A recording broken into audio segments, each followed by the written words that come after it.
Okay, hi.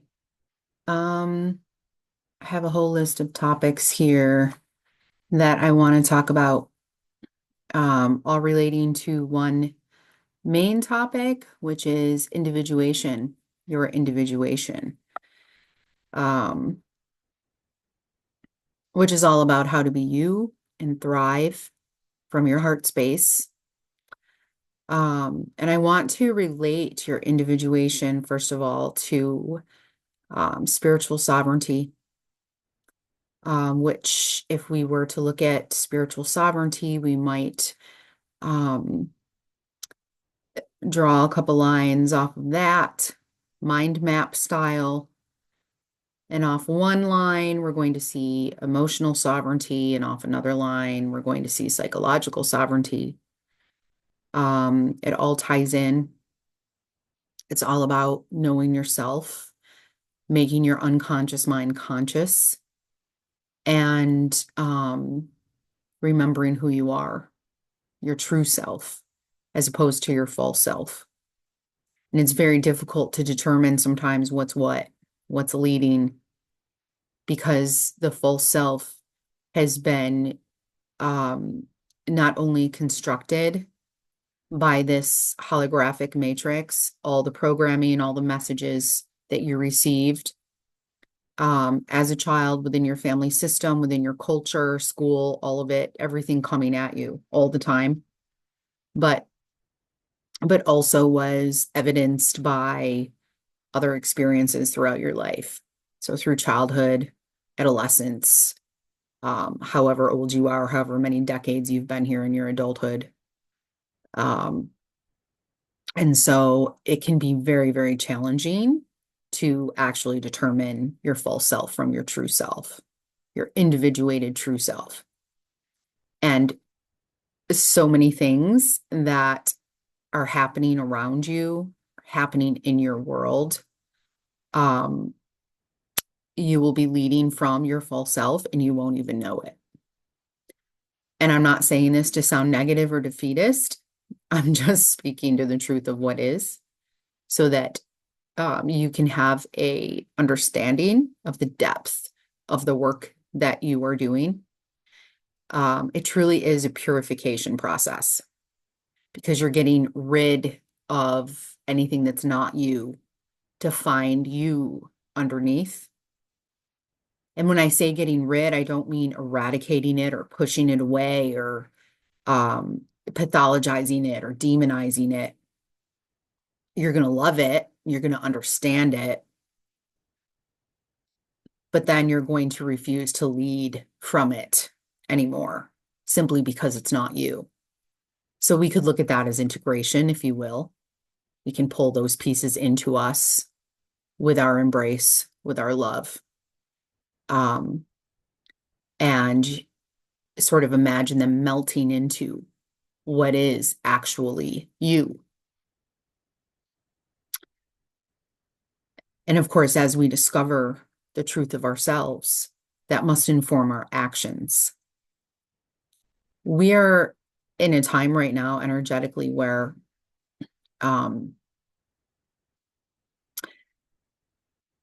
anything within you that is leading, that is not the truth of your essence, your core self, your higher self, your soul, anything leading that is not that,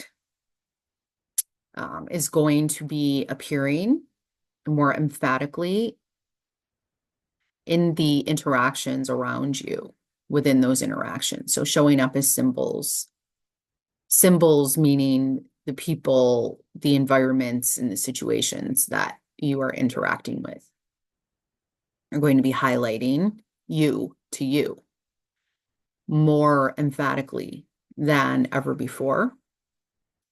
And the way that this looks will be different for everyone, because we are all individuated. I will get into that a little bit more later. But first, what I really want to speak to is the idea of boundaries. and how this relates to individuation. So all energies exist on a spectrum. We have a light side and a shadow side to all energies. So when we're looking at boundaries on one end of that energy, we have a healthy, masculine, inner masculine, I should say, balanced power, balanced thought coming through the heart space that innately embodies the truth of your sovereignty and is willing to protect that sovereignty, is willing to stand up for that sovereignty. But because those boundaries are functioning through the heart space, the way that that comes across in your reality is through love, through the energy and the vibration of love. Love for yourself, yes, and love for love, honoring of love. And so because you honor love, you will not permit yourself to engage in any behaviors that are not loving. And that is because you love. It is the energy of love. It is the modeling of love. It is the being and doing of love. On the other end of the spectrum, we have what I like to call righteous protection and boundaries. Said like that. Righteous protection and boundaries. And that's going to be coming through the head, the lower mind, not the heart. It's going to be coming from fear. It's going to be coming from evidence, past experiences that have created the holography within you that says that you are not safe. And let me be clear, I'm not saying that your experiences have not been real. Okay, so when I use the word holography, I don't mean they have not been real. But those experiences have been created via the holography of this reality construct and then inform the holography of your mental constructs, mostly hidden in your subconscious mind or in your unconscious mind. And so you will validate the need for righteous protection and boundaries, and you will perceive the external world and the other as untrustworthy, unsafe.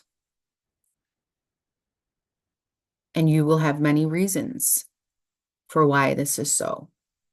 Reasons rooted in a broken heart, perhaps raw wounds in your heart, perhaps deep, thick scar tissue over your heart. This is tricky stuff. So it's understandable why we may go into a space of righteous protection and boundaries. The reason that it's so important that we're able to identify this nuance, the polarity between the two, between healthy boundaries, between boundaries associated with loving spiritual sovereignty, and righteous protection and boundaries, is because the latter, righteous protection and boundaries, is a trap.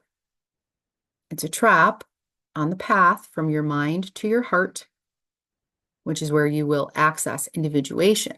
Once you get into that heart space, you're embodying you, the source stream, the fractal of source, who is you.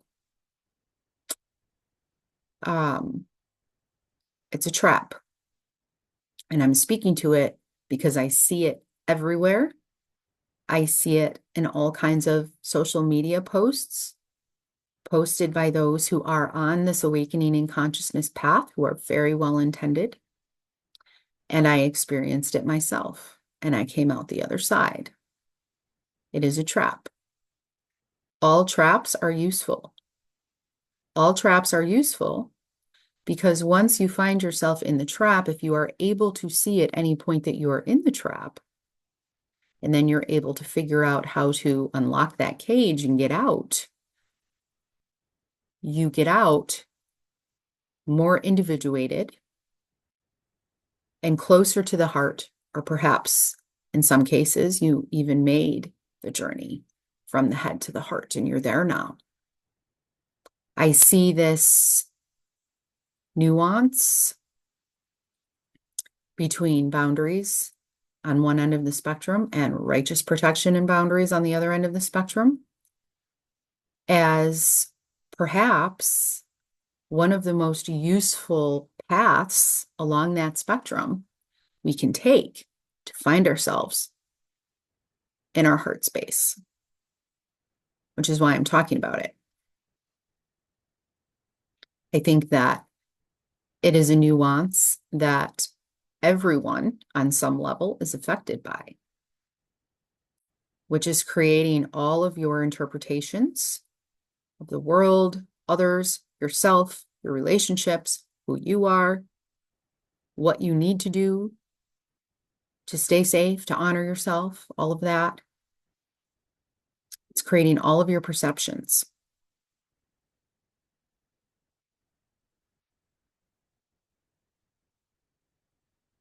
All of our interpretations stem from our beliefs.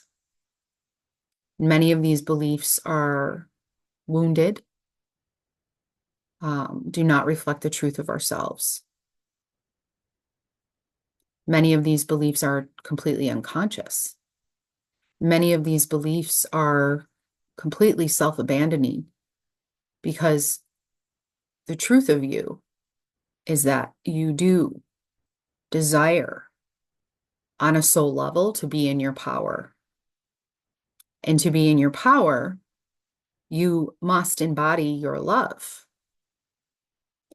You must give yourself permission to be that love, to experience that love, to bring that love into this realm. That is how to be in your power. Again, it does not mean abandoning healthy boundaries. Okay, that's part of it. The nuance, remember the nuance. But if we are shutting ourselves off from love, we are abandoning ourselves. And we will have all kinds of stories and experiences to validate that choice. It won't feel like a choice. It will feel like, oh, all of this information, all of these experiences compile as evidence to show me this is the only way. There will be grief, anger, bitterness, contempt. It is a trap on the path from the mind to the heart, which is the labyrinth of remembering who you are. None of this is your fault or their fault or your parents' fault or your grandparents' fault or your boyfriend's fault or your girlfriend's fault or your spouse's fault or anybody's fault. No one is to blame because we are all inside of this projection coming through the holography of my mind, your mind, and then the third holography that is created when those two holographies meet and begin to dance together. Okay.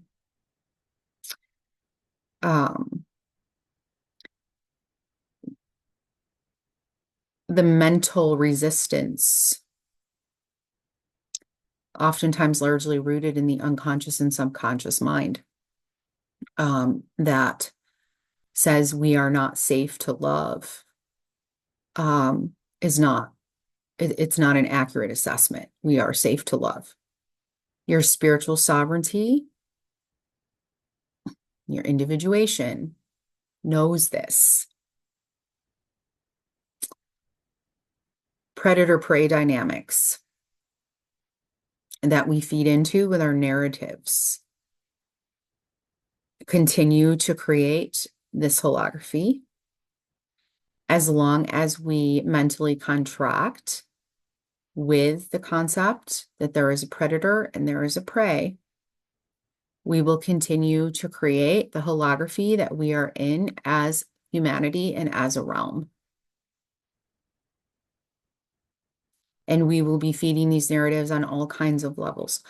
They have been useful because we had to have these conversations as an awakening collective to shine light on what was unconscious before, on what was inverted, on what was pathological. These narratives have been very, very useful. That's why there are millions of coaches, therapists, healers specializing in narcissistic abuse recovery. It has been useful. We have had to understand where we have been living, the energies that we have been living within, the pathology, the inversions that we have been living within.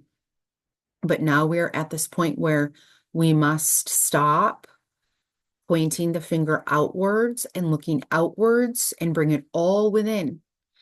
And as I began to say in the beginning of this video, if we're not doing that completely, cohesively, then we will receive the momentum we need to do so. Given to us in my knowing, it's literally sort of like a fail-safe script that we've written for ourselves that will bring in the catalyst that we need to return us to ourselves, to lead us back within and back to our hearts. And again, this can look like all different things. And this is not a quote unquote bad thing. It will be experienced, or perhaps in your case already has been experienced, as incredibly challenging, incredibly harrowing. I know in my case, I had a whole nightmare hellscape that I had to navigate. But it is working for you if you use it to go within. And if it is amped up, if it's the energies of that situation are super heightened and appear to be incredibly challenging, it's also, you can leave your illusion, your dreams, and you can find the way back to yourself.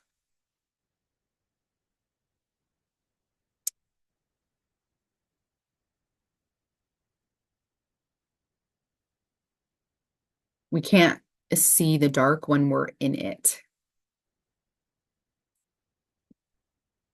You don't know you're in the dark, just like a fish swimming in the sea doesn't know it's in water. You don't know. So trusting the process.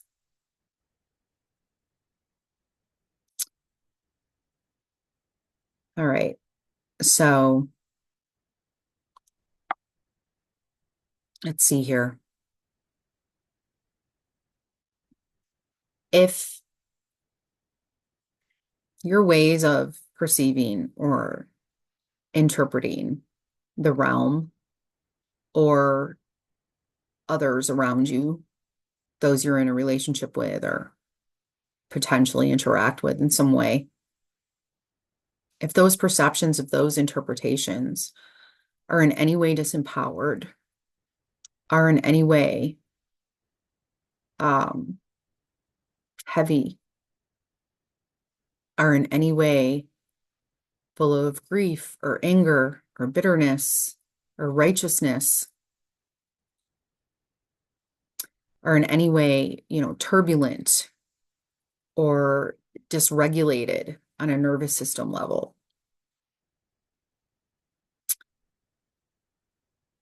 then I suggest that you trace those perceptions and those interpretations back to yourself. You turn it back on yourself. and do the shadow work, parts work, anima animus work, inner child work to discover where these are coming from. You're going to be looking at mother wounds, father wounds, inner child wounds. And then just try. It's just a matter of try. This is first an intention, right? And then bringing it into your solar plexus to turn it into action. To move from love. If you feared nothing and no one, if you did not fear that your heart would be hurt again, if you did not fear that your boundaries would be violated, if you did not fear that at any moment some type of predator could enter your realm to harass you or harm you or stalk you in some way, how would you lead? Imagine what this would look like and just try. Just try consciously and with intention to lead from that space and see what happens. Because my question is, do you feel lighter? Do you feel happier? Do you feel more you? Do you feel more in alignment with that?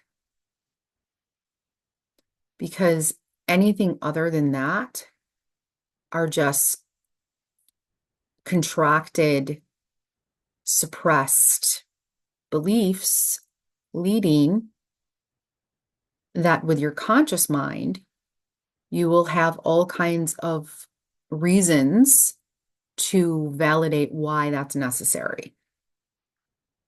But it doesn't feel good. And it's not that not feeling good is a bad thing. That's the point. We want to look at how we are feeling to shine light on what is not us. Because when you are being you, I promise you, you feel good.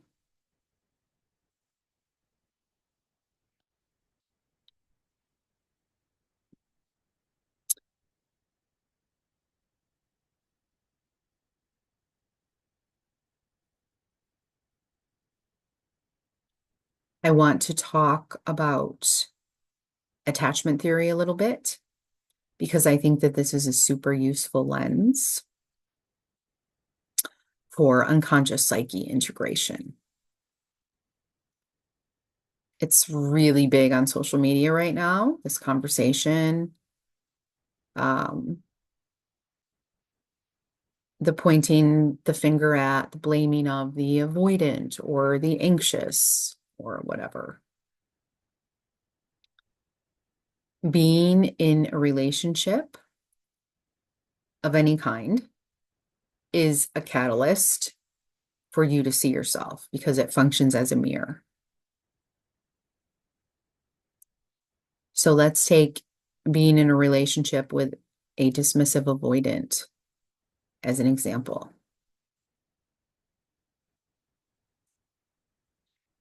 Being in a relationship with a dismissive avoidant can be the push that benefits you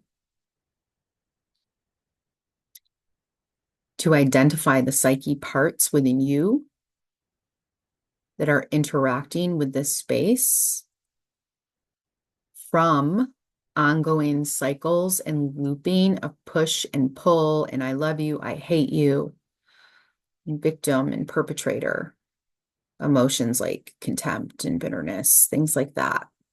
I have to cough. Can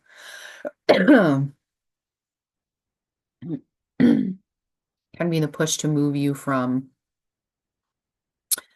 those holographic mind interpretations into your heart center. And it's a long push. It's not like you just get pushed over a useful cliff overnight. It takes time and patience with yourself and gentleness with yourself, increased gentleness with the other that you are navigating, that you are in interactions with.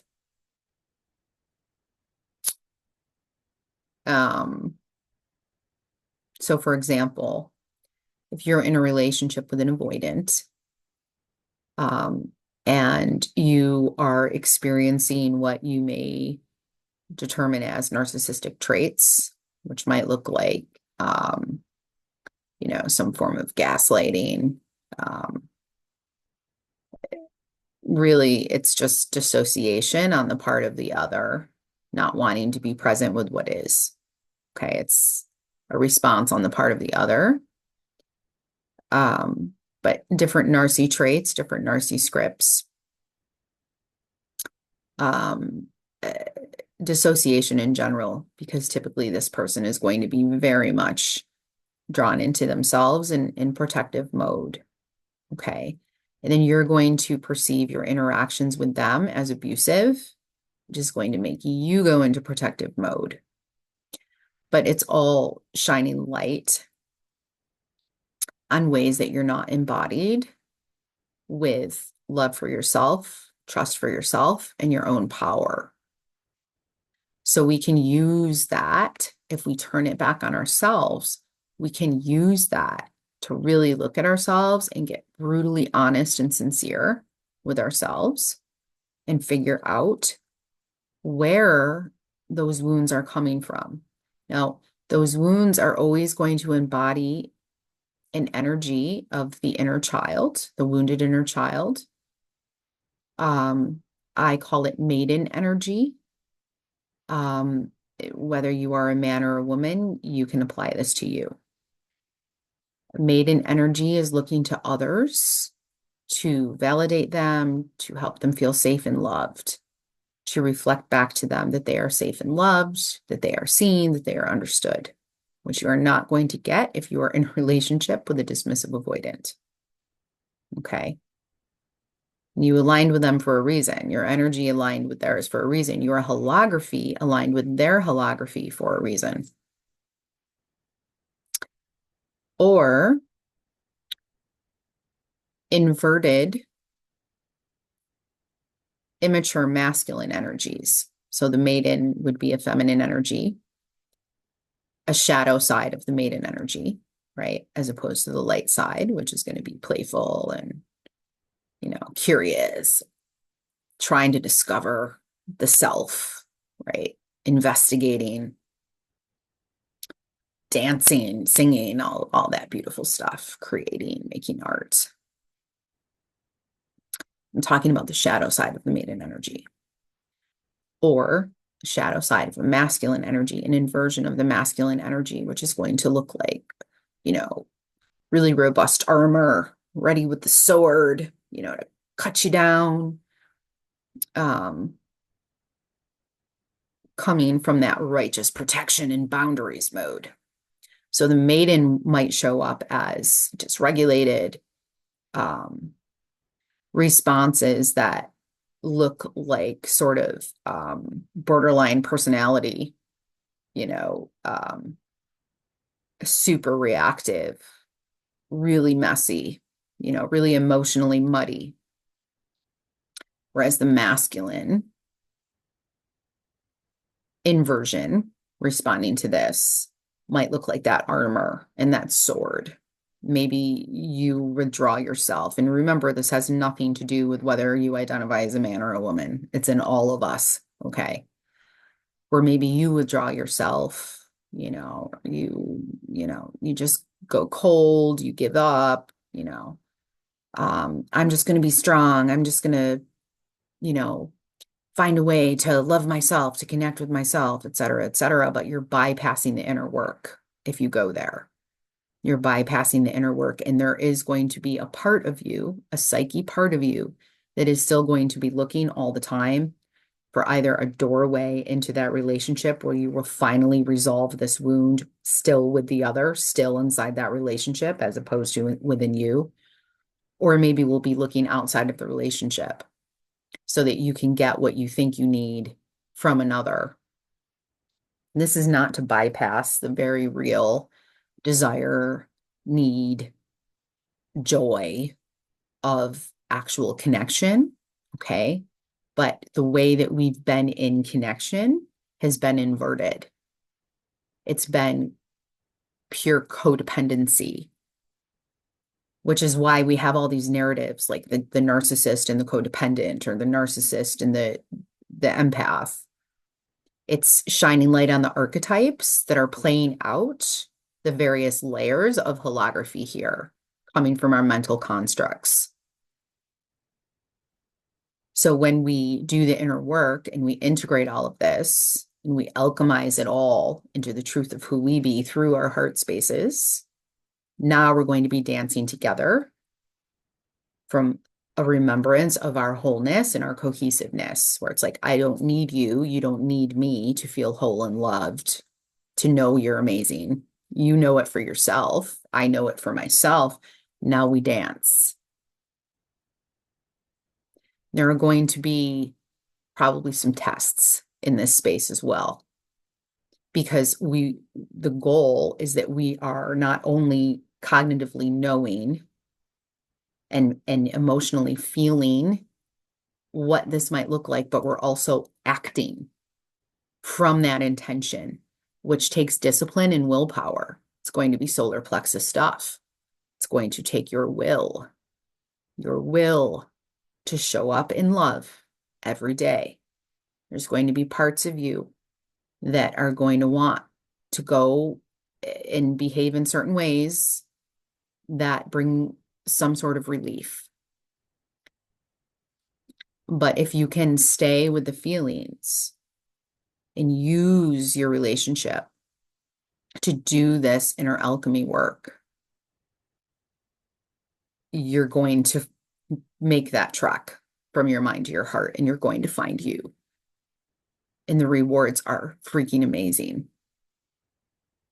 And again, and I know I'm sort of harping on this, but if we continue going without, try to fill those needs, those inner child needs, those mother wounds, those father wounds, bandage those through the other,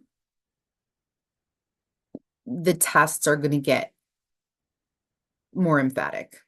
They're going to become more and more, let me put it this way. What might have been a little campfire a couple years ago was going to be a full-on freaking forest fire in your realm. Because of who you are, because you are a fractal of source who intends to remember your power and to come into your power. So you wrote it. You wrote the script. You wrote it for yourself. And there are fail safes, because right here, right now is when you are meant to remember who you are. Okay, what else? I have a few notes on this.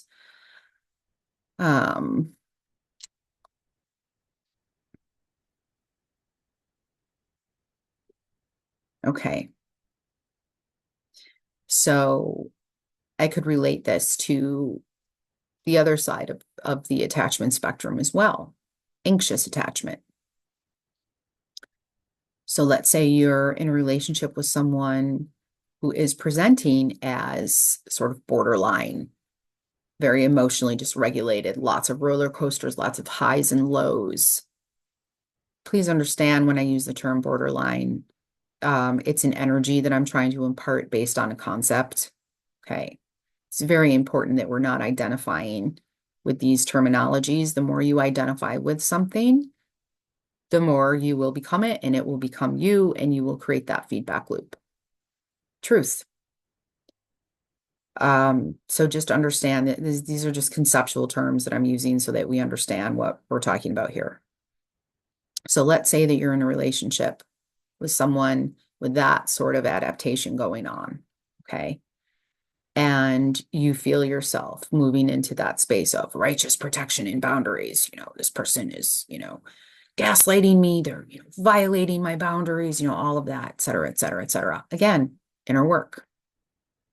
What is going on in this space? Inner child work, mother wounds, father wounds. What is this reflecting within you I'm not saying you're creating it. The basis of this video is not to say, you're creating your reality to that extent. No.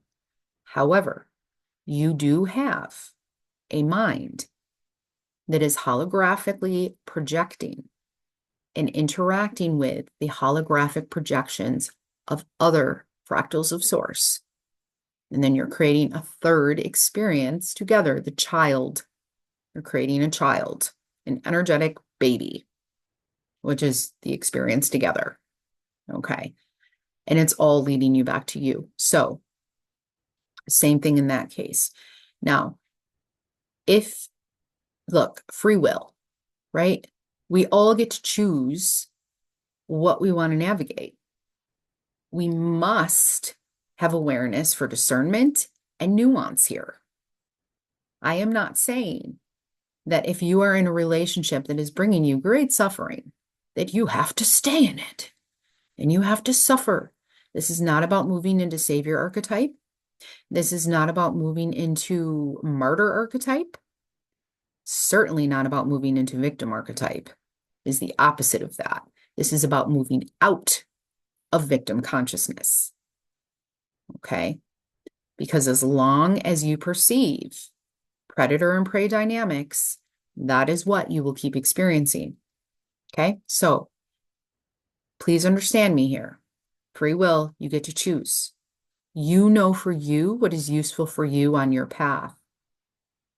Now, let's say you are 40 years old and you have had many relationships, some long-term, some short-term, maybe some marriages, divorces, whatever, or not even that, whatever. And you are now in a relationship that at some point you thought was really the one. This is going to be the one. Okay. And things are funky monkey. Things are not going well. You might want to consider if you want to use that relationship to do this alchemy work within yourself, because otherwise it's just going to keep cycling and eventually you're going to have to do it. And many of us, many of you are in connection with, whether we're talking romantic relationship, like that type of partnership, friendships, family relationships, whatever, with other really beautiful humans that are freaking wounded. And if we keep kicking each other out, we're just going to keep repeating where we've been. It is time to move into love to the best of our abilities with that intention. Okay. But again, for you, some situations are not like this. Some situations are truly abusive. And the person on the other end is, it's really detrimental to you to continue involvement with them. And you need to know this for yourself. Is this your inner child speaking? Or is this, self-honor and self-love speaking? Right? You need to know this for yourself. And if you're not certain, reach out to others. Reach out to me or others that you trust in some way to help you determine, because sometimes it's not clear. We need to know for ourselves. And sometimes in those situations, that is the test. If you're in a situation with someone who is really fractured from this holographic realm, from all the constructs here, from the trauma installments here, and you're continuing to cycle in that space, and there's actual abuse, which, abuse is on a spectrum. So please apply this to your situation as it resonates. Then perhaps the test is to extract yourself from that and to claim your sovereignty and to claim your self-love and your self-honoring and go back into you via removing the other that is keeping you addicted and cycling, right? So that can be the case also, okay? But I'm speaking more from a perspective of love, And as opposed to discarding each other, you're a narcissist, you're, all this crap, go within, go within and determine as you venture on this path with faith and trust that you are safe. Determine what benefits. Now, I can also apply this to, my previous example was if you're someone who's been here several decades. Let's say you're 25 and you're in a relationship with someone and they're exhibiting those anxious attachment patterns or fearful avoidant or, whatever type of dysregulation is going on.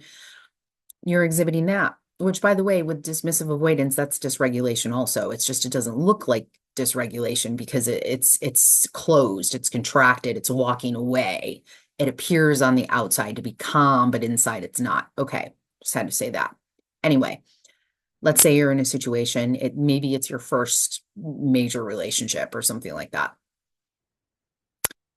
This might apply to that as well. Is this person that you are interacting with playing out their wounded holography? And how's that interacting with yours? And is there capability in this person to actually, do some of their own work, perhaps? This is not going to be the determining factor for you because this is always about you. Okay.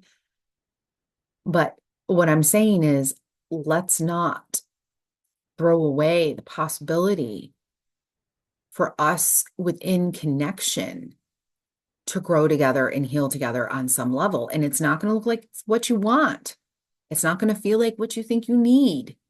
It's not going to reflect your expectations or your fantasy.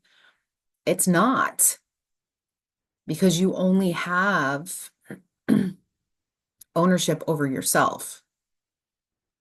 Okay.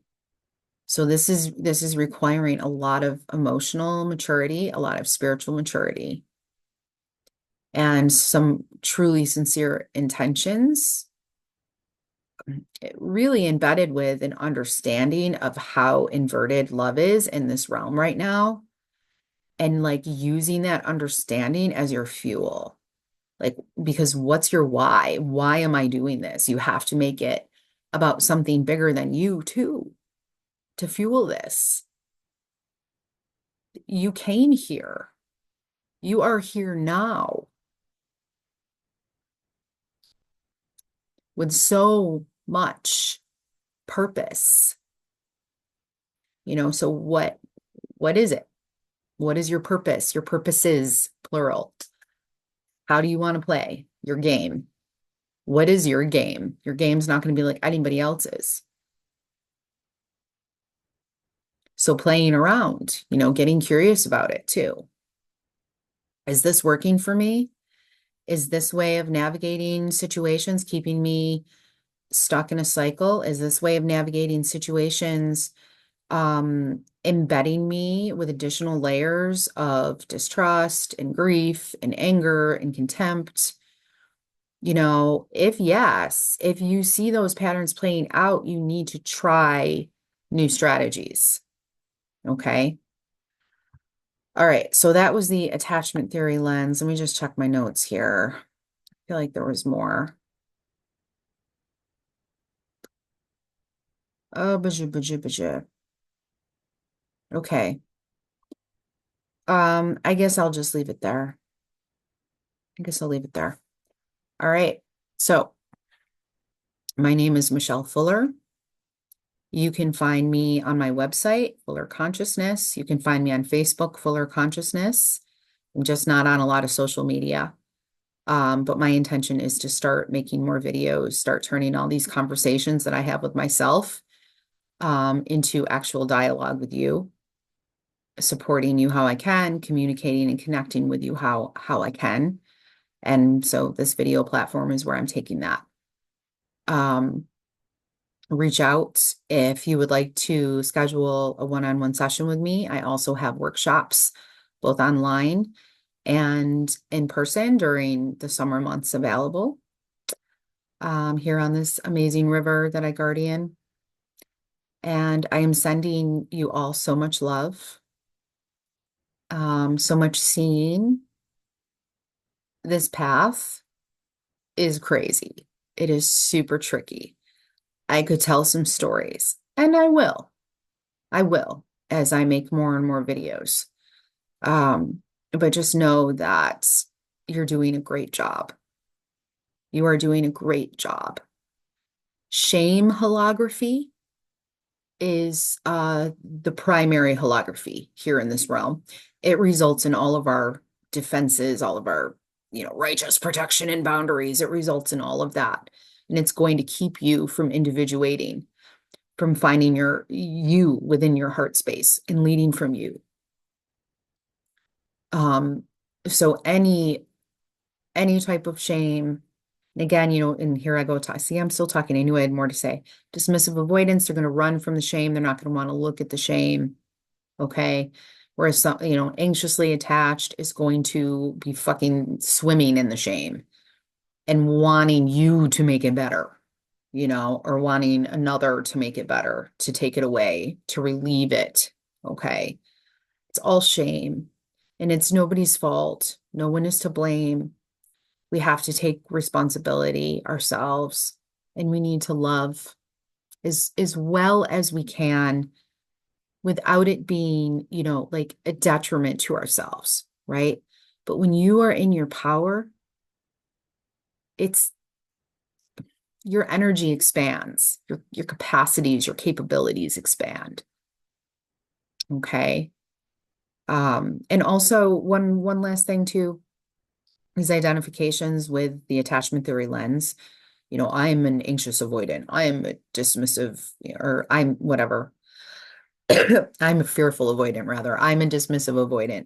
I'm anxiously attached, whatever. These are identifications that you want to be very careful of giving to yourself or slinging around at others, just like the narcissist, empath, codependent thing. Have awareness for identifications. As soon as we start labeling, we are not going within. We're smacking price tags on things. We're back in the material world. We're back in the lower mind. Okay. We're not truly doing the work. Okay. I know that it feels like a relief, it feels comforting. It feels nurturing to be able to give language to things because it helps us understand things cognitively. And great. That's a great bridge, and it helps us, it's how we talk about things. We need language to have conversations about these things, but just have awareness for those types of identifications because they're going to keep you from your individuation. We're going to suppress each other. Your individuation and the individuation of others being representations of our cohesive full selves, which we are already. Nobody is broken here. The brokenness is the holography that we're chipping away at to find the truth of ourselves, just like a sculpture. Okay. Just chipping away, chipping away. I love to write poetry. When I write poetry, I feel like I am an archaeologist with this little brush and this little pickaxe, and I'm just getting rid of all the words and all the concepts that are overlays on the actual artifact that I'm trying to uncover and bring to the surface, through language. It's the same with this work, with this path. So when we talk about purification, which is alchemy, when we talk about healing, which is alchemy, when we talk about transmutation, which is alchemy, this is what we're doing. We're just chipping away at or digging away at what's not needed because it's false. It's not the true you or the true me. And then finding beneath what is the actual. And there's a lot of elements that go into this, literally. There's a lot of literally. So that's a whole other video. We'll do some alchemy videos. Okay. I'm out for real. Lots of love. Bye.